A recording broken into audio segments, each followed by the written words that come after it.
नमस्कार विद्यार्थी मित्रांनो, सगळ्यात पहिल्यांदा एक्स्ट्रीमली सॉरी, कारण मी तुम्हाला दिसत नसणाऱ्या व्हिडिओमध्ये थोडासा आमचा फोकस इश्यू झालेला आहे. परंतु माझ्या दृष्टीने हा व्हिडिओ खूप महत्त्वाचा होता आणि तो आत्ता या मोमेंटला तुम्हाला किंवा तुमच्यापर्यंत पोहोचणं गरजेचं होतं. त्यामुळं मी हा व्हिडिओ शूट करत आहे. डझंट मॅटर मी दिसतोय का नाही, परंतु तुम्हाला मी जे सांगतोय ती गोष्ट पोहोचणं अत्यंत महत्त्वाचं आहे. त्याकरता मी हा व्हिडिओ या मोमेंटला बनवत आहे. चलो, सो विद्यार्थी मित्रांनो, काल तुमच्या सीट मॅट्रिक्स अनाऊन्स झालेले आहेत आणि उद्या तुम्ही कॅप राऊंड 4चे ऑप्शन फॉर्म भरणार आहात, हो की नाही. आता ज्या ज्या विद्यार्थ्यांनी कॅप राऊंड 3मध्ये ॲडमिशन घेतलेलं आहे, त्या कॉलेजला जाऊन ते आलेले आहेत, त्यांचे रीतसर ॲडमिशन झालेले आहेत, त्या सगळ्या विद्यार्थ्यांचं खूप खूप अभिनंदन. आता मी या ठिकाणी त्या विद्यार्थ्यांसाठी बोलतोय ज्या विद्यार्थ्यांनी कॅप राऊंड 4साठी बेटरमेंट केलेलं आहे आणि उद्यापासून म्हणजे 28 तारखेपासून या सर्व विद्यार्थ्यांचे ऑप्शन फॉर्म फिलिंग सुरू होणार आहे. तर विद्यार्थी मित्रांनो, खास तुमच्यासाठी मला काही गोष्टी, काही महत्त्वाच्या टिप्स या ठिकाणी सांगायचे. तर अशा विद्यार्थ्यांनी बेटरमेंट केलेलं आहे की ज्या विद्यार्थ्यांना पहा, आपण काय करतोय की या सर्व विद्यार्थ्यांना 3 कॅटेगरीमध्ये डिवाइड करतोय आणि तुम्ही जर व्हिडिओ पाहत असाल तर तुम्ही निश्चितपणे मला कमेंट बॉक्समध्ये सांगा तुम्ही 1, 2, 3 मध्ये कुठे येत आहे. पहा, 3 प्रकारच्या विद्यार्थ्यांनी कॅप राऊंड 4साठी बेटरमेंट केलेलं आहे. दिस इज आवर कॅप राऊंड 4, ज्याचं फॉर्म फिलिंग विद्यार्थी मित्रांनो काय होणार आहे की उद्यापासून 28 ऑगस्ट पासून सुरू होणार आहे. सो पहिल्या प्रकारचे विद्यार्थी आहेत ज्यांनी बेटरमेंट केलेलं आहे ते म्हणजेच वॉन्ट्स बेटर कॉलेज. अशा प्रकारचे विद्यार्थी की ज्या विद्यार्थ्यांनी काय केलेलं आहे की आत्ता त्यांना अलॉटमेंट मिळालेले आहे, हो की नाही. आत्ता या विद्यार्थ्यांना अलॉटमेंट मिळालेले आहे, आत्ता त्यांच्या हातामध्ये एक कॉलेज आहे. कॅप राऊंड 3मध्ये 2मध्ये 1मध्ये कुठंतरी त्यांना एक कॉलेज मिळालेलं आहे आणि ते कॉलेज त्यांच्या हातामध्ये आहे. तरी पण त्यांना असं वाटतंय की कॅप राऊंड 4ला गेल्यानंतर मला आणखी चांगलं कॉलेज मिळू शकतं. कॅटेगरी नंबर 1 की ज्यांना आणखी चांगलं कॉलेज पाहिजे त्यांनी बेटरमेंट केलेलं आहे. त्यानंतर category number 2 second class student कोणते आहेत, वॉन्ट्स बेटर ब्रँच. बऱ्याच विद्यार्थ्यांना मनासारखं कॉलेज मिळालेलं आहे, पाहिजे ते कॉलेज मिळालेलं आहे किंवा ते सॅटिस्फाईड आहेत की हे कॉलेज ठीक आहे. त्यांनी रिव्ह्यूज पाहिलेले आहेत, चेक केलेले आहे, रँकिंग कॉलेजचं पाहिलेलं आहे, प्लेसमेंट पाहिलेले आहेत आणि त्यांना वाटतंय की ओके मला हे कॉलेज ठीक आहे, पण मला आणखी चांगली ब्रँच पाहिजे. आत्ता जी मला ब्रँच मिळाली त्याच्यापेक्षा भारी ब्रँच पाहिजे. अशा विद्यार्थ्यांनी बेटरमेंट कॅप 4साठी केलेलं आहे. त्यानंतर तिसरी जी कॅटेगरी आहे स्टुडंटची ती आहे वॉन्ट्स कॉलेज. आता ह्या स्टुडंट्सबद्दल मला थोडंसं मी स्पेशली शेवटी बोलणार आहे व्हिडिओमध्ये की असे विद्यार्थी येथे ज्यांना अजून कॅप राऊंड 1, 2, 3 मध्ये कॉलेजच अलॉट झालेलं नाही, म्हणजे यांच्या हातामध्ये एकही कॉलेज नाही. अशा प्रकारचे विद्यार्थी थर्ड कॅटेगरीमध्ये मी ठेवलेले आहेत. सो 3 प्रकारे विद्यार्थ्यांना मी डिवाइड करतोय आणि ह्या 3 प्रकारच्या विद्यार्थ्यांसाठी काही महत्त्वाच्या सूचना मी या व्हिडिओमध्ये देतोय. जर तुम्ही कुठल्या कॅटेगरीमध्ये क्लासिफाय होत आहे तर निश्चितपणे काळजीपूर्वक तुम्ही त्याचा फॉलोअप घ्या आणि नंतरच उद्यापासून सुरू होणारे ऑप्शन फॉर्म जे आहेत ती कॉलेज लिस्ट तुम्हाला प्रॉपर कस्टमाइज करायची आणि भरायची. चलो, कॅटेगरी नंबर 1चे स्टुडंट कोण आहेत, those who wants better college. आत्ता त्यांच्याकडे कॉलेज आहे, अलॉटमेंट ऑलरेडी आहे, पण बेटरमेंट कॅप 4साठी केलेलं आहे. अशा विद्यार्थ्यांसाठी पहिली महत्त्वाची सूचना मी तुम्हाला सांगतोय. पहा, पहिली काळजी तुम्ही कोणती घ्यायची, तुमच्या हातात जे विद्यार्थी मित्रांनो आत्ता कॉलेज आहे त्या कॉलेजवर तुम्ही सॅटिस्फाईड आहात नाहीत हा विषयच नाही, पण तुम्ही जिथं बेटरमेंट केलंय तो आहे कॅप 4 आणि इथं आता जे कॉलेज मिळेल, जे मिळेल ते फायनल असणार आहे, ते फायनल असणार आहे. हे सगळ्यात महत्त्वाचं लक्षात घ्या. तुम्हाला आता कॅप 4मध्ये जे कॉलेज मिळणार आहे तेच फायनल असणार आहे. त्यामुळं आत्ता जे कॉलेज तुमच्या हातात आहे ते जर तुमच्या आवडीचं कॉलेज आहे आणि तुम्ही तरी सुद्धा कॉलेजला जाऊन ॲडमिशन घेतली नाही केवळ कारण तुम्हाला वाटतंय की याच्यापेक्षा आणखी चांगलं कॉलेज मिळेल आणि हे कॉलेज तर माझ्या हातात आहे, मग एक गोष्टीची काळजी तुम्हाला घ्यावी लागेल की उद्या ज्यावेळी तुम्ही ऑप्शन फॉर्म भरणार आहात तर ऑप्शन फॉर्म भरत असताना चुकून सुद्धा असं कॉलेज तुमच्या कॉलेजच्या लिस्टमध्ये ठेवू नका जे की आत्ताच्या कॉलेजपेक्षा कमी रँकिंगचं आहे, आत्ताच्या कॉलेजपेक्षा कमी क्वालिटी असलेलं किंवा ज्या ठिकाणी इन्फ्रास्ट्रक्चर नाही, अकॅडमिक क्युरिक्युलम नाही, किंवा ज्या ठिकाणी तुम्हाला ती प्लेसमेंटच म्हणजेच प्लेसमेंट ऑर्डरसुद्धा कमी आहेत, असं कॉलेज चुकून सुद्धा तुमच्या लिस्टमध्ये येता कामा नये. मी का सांगतोय पुन्हा एकदा ऐका. तुम्हाला आत्ता मिळालेल्या कॉलेजपेक्षा आत्ता तुमच्या हातात एक कॉलेज आहे, बेटरमेंट करून तुम्ही कॅप राऊंड 4 साठी गेलात, त्यामुळे असं डोक्यात ठेवू नका की आता मला ह्याच्यापेक्षा भारी मिळणार. चुकून जर तुमच्या लिस्टमध्ये आत्ताच्या हातात असलेल्या कॉलेजपेक्षा लो लेवलचं कॉलेज जर आलं विद्यार्थी मित्रांनो, तर तुम्हाला ते घ्यावंच लागेल. कारण आत्ताचं कॉलेज निघून जाणार आहे आणि तुम्हाला जे कॅप 4ला कॉलेज अलॉट होणार आहे तेच तुमचं फायनल कॉलेज असणार आहे. तेच तुम्हाला घ्यावं लागेल. हे कॉलेज तुमच्या हातात राहणार नाही. मग काळजी कोणती घ्यायची, तर तुम्ही उद्या ऑप्शन फॉर्म भरताना फक्त तुमच्या आत्ताच्या कॉलेजपेक्षा भारीचे कॉलेजेस टाकायचे लिस्टमध्ये, भारीचे कॉलेजेस, आणि तुम्हाला ज्या ब्रँचेस पाहिजेत त्या ब्रँचेस फक्त तुम्हाला फिलिंग करायचे ऑप्शन फॉर्म फिलिंगमध्ये. येते का लक्षात? चुकून सुद्धा लो लेवलचं कॉलेज तुमच्या लिस्टमध्ये येता कामा नये. जर तुमच्या आता जो काही कट ऑफ आहे तुमचा 85% आहे आणि तुम्ही जर 65% 60%चं एखादं लो लेवलचं कॉलेज चुकून जर लिस्टमध्ये आलं तर तुमचं आत्ताचं कॉलेज निघून जाईल आणि ते कॉलेज तुम्हाला कॅप 4ला मिळेल, जे की कंपल्सरी असणार आहे. सो काळजी कोणती घ्यायची तुम्ही, तुम्हाला आत्ता जे मिळालेलं कॉलेज आहे फक्त त्याच्या वरचे कॉलेजेसच, जसं मी आता तुम्हाला काल परवा एक व्हिडिओ अपलोड केला होता पुण्यातल्या कॉलेजेसचा सगळ्या कॅप 3चा कट ऑफ कम्प्युटर सायन्सचा, तर तिथं तुम्ही कट ऑफ चेक करायचे. तुमच्या आत्ताच्या कॉलेजपेक्षा भारीचे कॉलेजेसच तुमच्या लिस्टमध्ये पाहिजे. भले तुम्ही 10 कॉलेज टाका, 15 कॉलेज टाका, 5 कॉलेज टाका, पण तुम्हाला आत्ता मिळालेल्या कॉलेजपेक्षा भारीचंच कॉलेज टाका. कारण जर ते नाही मिळालं तर तुमच्या हातात हे कॉलेज राहील. पण चुकून जरी तुम्ही लो लेवलचं कॉलेज टाकलं तर ते रिग्रेट तुम्हाला आयुष्यभर राहील, कारण तेच कॉलेज तुम्हाला परत फायनल असणार आहे. ओके, सो या सर्व विद्यार्थ्यांनी ज्यांना चांगलं कॉलेज पाहिजे त्यांनी चांगलेच कॉलेज लिस्टमध्ये ठेवा. त्यानंतर येतोय मी second category student, wants better branch. आता काही विद्यार्थ्यांना आत्ता या मोमेंटला पण त्यांच्या हातात चांगलं कॉलेज आहे, टॉप 10 मधलं कॉलेज आहे, समजा VIT आहे, क्युमिन्स आहे, किंवा PICT आहे, PCCOE आहे, टॉप 10 पैकी समजा फॉर एक्झाम्पल म्हणतो मी, तुमच्या हातात ते कॉलेज आहे, परंतु तुम्हाला मिळालेली ब्रँच IT आहे आणि तुम्हाला वाटते की मला कम्प्युटरची ब्रँच पाहिजे, CS ची ब्रँच पाहिजे. आता लक्षात घ्या, ऑलरेडी तुमच्या हातात चांगलं कॉलेज आहे, फक्त ब्रँच तुमची थोडीशी काय झाली, तुम्हाला जी पाहिजे ती मिळालेली नाहीये. मला मान्य आहे की प्रत्येकाला त्या ब्रँचमध्ये काम करावं वाटतंय जिथं तुमची आवड आहे. समजा तुमची आवड कम्प्युटर सायन्समध्ये आहे, मग आता तुम्ही कोणती काळजी घ्यायची आहे, तर तुमचं आत्ताचं जे कॉलेज आहे त्याच्यापेक्षा एक तर वरचेच कॉलेजेस टाकायचे. तुम्ही सुद्धा कॅटेगरी 1 स्टुडंट सारखे तीच काळजी घ्यायची की आत्ताच्या कॉलेजपेक्षा भारीचेच कॉलेज टाकायचे. चुकून सुद्धा लो लेवलचं कॉलेज टाकू नका, कारण तेच तुम्हाला मिळणार आहे परत कॅप 4ला. सो वरचेच कॉलेजेस आणि ब्रँच सुद्धा आत्ता जी मिळाली त्याच्यापेक्षा तुम्हाला जी ब्रँच पाहिजे त्या कॉलेजच्या त्याच ब्रँच टाका. कारण आपण काय करतोय, कॅप 4ला एक रिझर्व्ह राऊंड म्हणून पाहतोय. जर नाही मिळालं तर मी आत्ताचं कॉलेज 2 तारखेला जाऊन ऍडमिशन घेणारच आहे कॅप 4च्या नंतर, पण जर मिळालं तर ते भारीच मिळालं पाहिजे. म्हणून मग तुम्हाला जर समजा IT मधून CS मध्ये जायचं आहे तर भारीचेच कॉलेजेस, तुमच्या आत्ताच्या अलॉटमेंटपेक्षा वरच्या रँकिंगचेच कॉलेजेस आणि त्याचसाठी त्या ठिकाणी असणारी चांगलीच ब्रँच तुम्हाला त्या ठिकाणी टाकायचं.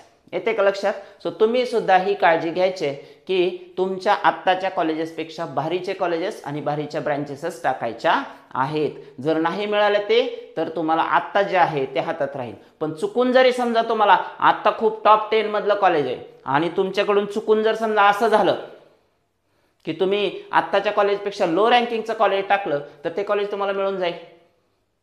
मग आता काही विद्यार्थ्यांच्या मनात प्रश्न आहेत, सर मला लो रँकिंगचं कॉलेज मिळालं तरी चालेल पण मला ब्रँच भारीची पाहिजे. मग हे तर तुम्ही कॅप 3 मध्येच करायला पाहिजे होतं. जर तुम्हाला तशी आयडिया वाटत होती की असं करायचं आहे तर ते कॅप 3लाच करायला पाहिजे होतं. बरं असो, आता याच्यामध्ये थोडीशी रिस्क आहे. ज्यावेळी तुम्हाला टॉपच्या कॉलेजमध्ये समजा सेकंडरी ब्रँच मिळाली आणि आता वाटते की तुम्हाला टॉप 5च्या कॉलेजमध्ये मला सेकंडरी ब्रँच मिळाली, मग मी टॉप 10चं कॉलेज घेऊ शकतो, तसं पण तुम्ही करू शकता. तुम्हाला समजा ENTC ब्रँच मिळाली आणि ती टॉप 5 कॉलेजमध्ये मिळालेली आहे आत्ता सध्या, पण तुम्हाला वाटतंय मला कम्प्युटरला जायचं आहे, मग तुमचा कट ऑफ बघा. आता कॅप 3च्या कट ऑफचा व्हिडिओ मी टाकलेला आहे. तुम्हाला कॅप 3चे कट ऑफ चेक करायचे. साधारणतः प्रत्येक कॉलेजचे कट ऑफ जवळपास Tier 3 कॉलेजेस जे आहेत त्यांचे तर सगळेच वाढलेले आहेत कट ऑफ. पण आपण प्रेडिक्शन करूयात, सपोज आपण आशावादी राहूयात की कॅप 4 ला कट ऑफ कमी होईल. समजा तुम्हाला टॉप 5 मध्ये ENTC मिळाले आणि तुम्हाला वाटते की कम्प्युटर सायन्स करायचं आहे, तुम्हाला ब्रँच अपग्रेड करायचे, तर निश्चितपणे तुमच्या वरच्या कॉलेजला मिळेल का नाही हे सांगता येत नाही. तिथं तर तुम्ही टाका CS, परंतु तुम्ही टॉप 5 मध्ये ENTC आहात तर टॉप 10च्या कॉलेजेसची सुद्धा नावं टाका आणि त्या ठिकाणची कम्प्युटरची ब्रँच पण टाका. आता तुम्ही म्हणताल सर मी टॉप 5 मध्ये आहे आणि तुम्ही मला टॉप 10चे कॉलेजेस टाकायला सांगायला. अहो टॉप 10 नाही, टॉप 15 टाका. जर तुम्हाला ENTC नकोय आणि तुम्हाला कम्प्युटर सायन्स पाहिजे तर पहिल्या 15 कॉलेजेसमध्ये, कारण तुमच्या आत्ताच्या कट ऑफ पेक्षा लो लेवलच्या कॉलेजला जर आलात, कमी लेवलच्या कमी रँकिंगच्या कॉलेजला आलात तर तुम्हाला कम्प्युटर ब्रँच मिळण्याची शक्यता आहे, हो की नाही. तुम्हाला AI ची ब्रँच मिळाली, IT मध्ये यायचंय, CS मध्ये यायचंय, तर आता जी ब्रँच मिळालेली आहे तुम्हाला ब्रँच अपग्रेडेशन पाहिजे तर तुम्हाला आत्ताच्या कॉलेजपेक्षा थोडेसे खालच्या कॉलेजमध्ये कॉम्प्रोमाइज करावं लागेल, कारण वरच्या कॉलेजचा कट ऑफ कमी होईल का नाही सांगता येत नाही. सो तुम्हाला ज्यांना ब्रँच अपग्रेड करायचे एक तर त्याच कॉलेजच्या हायर ब्रँचेस अगोदर वरती टाका. आणि सपोज तुम्हाला वाटतंय मला कोर ब्रँच नकोय, ENTC नकोय, सिव्हिल मिळालंय नकोय, मेकॅनिकल मिळालं नकोय, टॉप 5 कॉलेजमध्ये मिळालंय पण मला नकोय, तर तुम्हाला खालच्या कॉलेजच्या रँकिंगला जावं लागेल. तुमच्या आत्ताच्या कॉलेजपेक्षा लो लेवलचे 5-10 कॉलेज टाकावे लागतील, तिथं तुम्हाला कम्प्युटर सायन्स मिळू शकतं. वरती मिळण्याची शक्यता फार फार कमी आहे. हां, तुमचं जर असं असेल की मला फक्त टॉप 5च्या वरचे 1, 2, 3, 4 रँकिंगचेच कॉलेज पाहिजेत आणि तिथंच मला कम्प्युटर करायचं आहे, मला ENTC नको, तर तो एक तुमचा काय एक प्रकारचा जुगार झाला. लागलं तर ठीक आहे, नाही तर तुम्हाला आहे ते तर आहेच. पण ज्या ज्या विद्यार्थ्यांना ब्रँच चेंजच करायचे आहे, मला नकोच आहे सर, मला COEPला मेकॅनिकल मिळालं पण मला ते नको आहे, मला कम्प्युटरच पाहिजे, मग लो लेवलचे कॉलेज टाका, PICT टाका, VIT टाका, PCCOE टाका, AISMM टाका, म्हणजे खालच्या रँकिंगचे कॉलेज टाका, तिथं तुम्हाला कम्प्युटर सायन्स मिळू शकतं. येते एक लक्षात.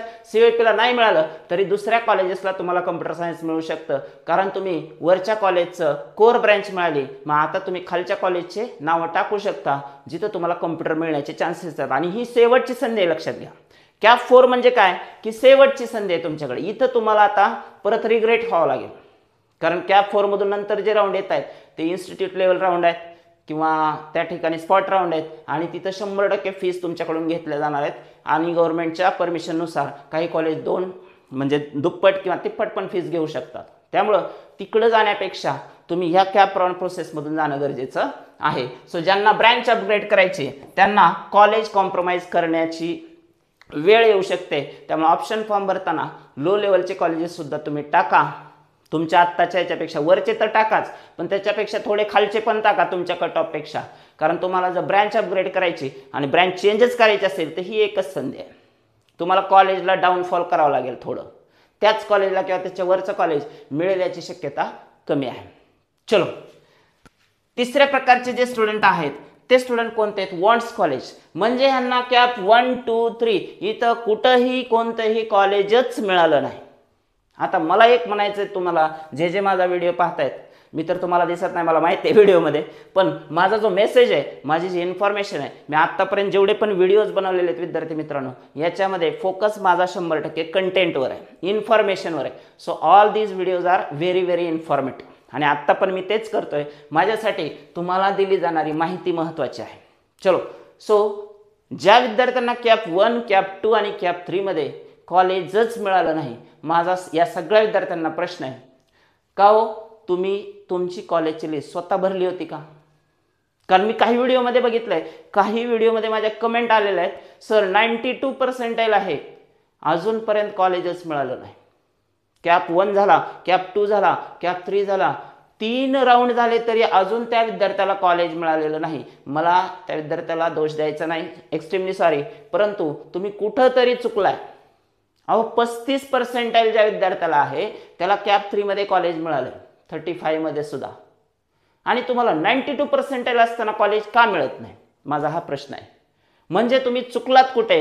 तुम्ही ऑप्शन फॉर्म भरताना चुकलात. तुम्ही फक्त 99चे कॉलेजेस तरी टाकले असतील किंवा तुम्ही तुमची कॉलेजची लिस्ट भरत असताना कोणावर तरी डिपेंडंट राहिलात. सो आता ही शेवटची संधी आहे विद्यार्थी मित्रांनो, लास्ट चान्स. माझा त्या सर्व विद्यार्थ्यांना ज्यांना कॉलेजच मिळालं नाही त्या विद्यार्थ्यांसाठी खास मेसेज मी देतोय. विद्यार्थी मित्रांनो, जर तुमचं पर्सेंटाईल चांगलं असेल तर पर्सेंटाईलला मॅच होणारे वरचे 5 हायर पर्सेंटाईल 5 ठेवा आणि लोअर पर्सेंटाईल किती पण जाऊ द्या, तुम्हाला कॉलेज मिळालं पाहिजे. भरपूर कॉलेजेस टाका, खूप सारे कॉलेजेस टाका. 300 कॉलेजेस भरतोय आपण. सो तुम्हाला कॉलेज मिळणं गरजेचं आहे. सपोज एखाद्या विद्यार्थ्याला 92 आहे, त्यांनी तर चूक करूच नका. आता तुम्हाला ज्याचा कट ऑफ 80 आहे, 85 आहे, 70 आहे, ते पण कॉलेजेस ॲड करा. तुम्ही 99चे करताय ते खाली येणार नाहीत, लक्षात घ्या. एवढा कट ऑफ खाली येत नाही. कॅप राऊंड 4 असेल तरी. तुम्ही जर व्हिडिओ पाहिला असेल पुण्याचा माझा, बघा त्याच्यामध्ये 0.2, 0.3, 0.03, 0.04चे कट ऑफ त्यांचे कमी झालेले आहेत टॉप 10 टॉप 5 कॉलेजेसमध्ये. So it's not possible. Cap round 4 मध्ये अशी काही जादू होणार नाही की 99 वरून डायरेक्ट 92 येईल, नाही होणार. त्यामुळे तुमचं जर 92 पर्सेंटाईल आहे, तुम्ही 80 पर्सेंटाईल वाले कॉलेज टाका, 70 पर्सेंटाईल वाले कॉलेज टाका. त्यानंतर ज्या विद्यार्थ्यांना 22 पर्सेंटाईल आहे, 35 पर्सेंटाईल आहे, 45 पर्सेंटाईल आणि कॉलेज मिळालं नाही, तुम्ही सुद्धा विद्यार्थी मित्रांनो काय करायचं आहे की ज्या कॉलेजचे पर्सेंटाईल तुमच्या ह्याला मॅच होत आहे, तुम्हाला 35 आहे, तुम्ही 65 पर्सेंटाईल, 55 पर्सेंटाईल, 50 पर्सेंटाईलचे कॉलेजेस टाका. आता तुम्ही म्हणणार सर एवढ्या लो रँकिंगचं कॉलेज घेऊन काय करू? मला काय म्हणायचंय, समजा तुम्हाला कॉलेज नाहीच मिळालं कॅप 4 मध्ये आणि तुमची ऐपत नाही स्पॉट राऊंडला जाऊन 100% फीस भरून इंजिनिअरिंगची डिग्री करायची. So this is better. तुम्हाला कॉलेजच न मिळण्यापेक्षा तुमच्याकडे डिग्री तरी येईल ना ॲटलिस्ट. तुम्ही कॉलेजला जा, चांगला अभ्यास करा, त्या ठिकाणी 4 वर्ष स्वतःला झोकून द्या, काहीतरी चांगले प्रोजेक्ट करा, काहीतरी चांगलं काम करा, स्किल डेव्हलप करा. त्या 4 वर्षामध्ये वेगवेगळे कॉम्प्युटरचे कोर्सेस करा. तुम्हाला जे वाटतंय तुमच्या क्षेत्रामध्ये जे चांगलं करू शकता ते तुम्ही झोकून देऊन करायला पाहिजे. आता ही वेळ नाही आहे की मला हेच कॉलेज पाहिजे. तुम्हाला 35 पर्सेंटाईल आहे, मग तुम्ही 95 पर्सेंटाईलच्या कॉलेजची अपेक्षा का ठेवता? हा माझा साधा प्रश्न आहे.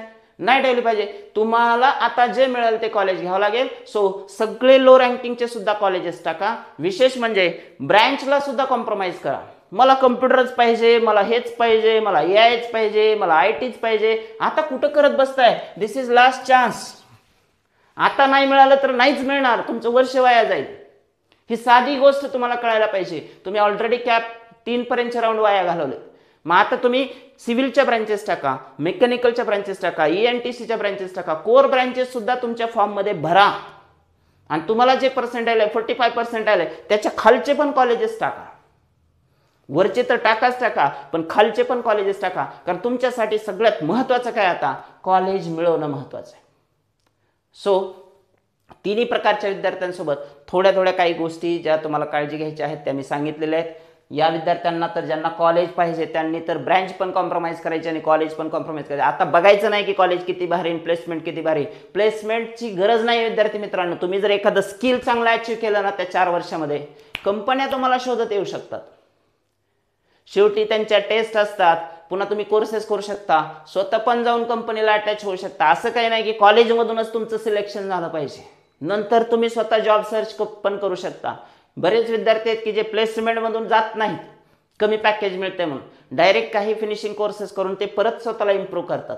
ज्यांना कोर ब्रँचेस मिळालेले आहेत, सिव्हिल मिळालंय, इलेक्ट्रॉनिक्स मिळालंय, त्या विद्यार्थ्यांनी नंतर कॉम्प्युटरचे कोर्सेस केलेले आहेत आणि परत ते तिकडे कॉम्प्युटरमध्ये काम करतायत. सो असं काही नाही की आता तुम्हाला ही ब्रँच मिळाली, मला सिव्हिल मिळाले, मला कॉम्प्युटरमध्ये करायचं होतं. घ्या, कॅप राऊंड 4 मध्ये जे मिळेल ते घ्या. कारण आता गाडी निघाली आहे, ट्रेन निघालेली. आता तुम्हाला ट्रेन पकडणं महत्वाचं आहे. कॅप राऊंड 4 म्हणजे तुमची शेवटची संधी आहे. Listen once again, CAP round 4 is the last chance. त्यामुळं तिन्ही कॅटेगरीच्या विद्यार्थ्यांना मला सांगायचं आहे की ज्यांना बेटर कॉलेज पाहिजे चांगले कॉलेजेस टाका. ज्यांना बेटर ब्रँच पाहिजे तुम्ही सुद्धा, तुम्हाला जर चांगली ब्रँच पाहिजे असेल तर थोडंसं लो लेवलच्या कॉलेजला पण ॲड करा. तिथं तुम्हाला ब्रँच मिळून जाऊ शकते. हायर लेवलची शक्यता कमी आहे. सो ब्रँच भारी पाहिजे, कॉलेजला थोडं कॉम्प्रोमाइज करा. आणि ज्यांना कॉलेजच मिळालं नाही ह्या तर विद्यार्थ्यांना रेड सिग्नल आहे. तुम्ही तर लक्षात ठेवा, सगळ्या प्रकारचे कॉलेजेस भरा आणि कोर ब्रँचेस सुद्धा टाका. सो तुम्हाला हा व्हिडिओ कसा वाटला कमेंटमध्ये नक्की सांगा. आणि इतर काही तुमचे क्वेश्चन्स असतील तर कमेंट बॉक्समध्ये नक्की टाका. भेटूया एका नवीन व्हिडिओमध्ये एका नवीन कन्सेप्टसह. तुम्हाला उद्यापासून सुरू होणाऱ्या ऑप्शन फॉर्म फिलिंगसाठी खूप खूप शुभेच्छा. आणि गडबड करू नका. 3 दिवसाचा वेळ तुम्हाला शासनाने दिलेला आहे, CET सेलने दिलेला आहे, 28, 29, 30. त्यामुळं अगोदर तुमची कॉलेज लिस्ट फायनल करण्यामध्ये आजचा उद्याचा दिवस घालवा. 10 वेळा विचार करा की ते कॉलेज लिस्टमध्ये ठेवू का नको, ही ब्रँच मला ठेवायची आहे का नाही, आणि त्याचा सिक्वेन्स सुद्धा जो आहे त्याचा सुद्धा 10 वेळा विचार करा. रजिस्टरवरती पेजवरती लिहा हे कॉलेजेस आहेत, कोणती ब्रँच कुठं ठेवू, कोणत्या कॉलेजला किती नंबरला ठेवू. नंबर खूप महत्त्वाचा आहे. तुम्ही सपोज 50 कॉलेजेस भरणार आहेत तर पूर्ण 50 कॉलेजमध्ये रँकिंग वाईज कॉलेज भरा, कारण हा तुमचा शेवटचा चान्स आहे. अजिबात चूक करू नका. वाटल्यास आजचा उद्याचा दिवस तुम्ही फक्त ऑप्शन फॉर्म तयार करण्यामध्ये, म्हणजे तुमची जी कॉलेज लिस्ट आहे ती तयार करण्यामध्ये घालवा. परवा दिवशी तुम्ही भरू शकता. येते एक लक्षात. सो सर्वांना ऑप्शन फॉर्म फिलिंगच्या शुभेच्छा. आशा ठेवतो, अपेक्षा ठेवतो की येणाऱ्या कॅप राऊंड 4 मध्ये सर्वांना खूप चांगलं कॉलेज मिळेल. ज्यांना त्यांची ब्रँच हवी आहे त्यांना ब्रँच मिळेल, आणि ज्या विद्यार्थ्यांना कॉलेजच अलॉट झालेलं नाही त्यांनी जर मी आत्ता सांगितलेल्या सूचना पाळल्या किंवा काळजी घेतली तर निश्चितपणे तुम्हाला देखील कॉलेज मिळणार आहे. सर्वांना खूप खूप शुभेच्छा. भेटूया एका नवीन व्हिडिओमध्ये एका नवीन कन्सेप्टसह. थँक्यू.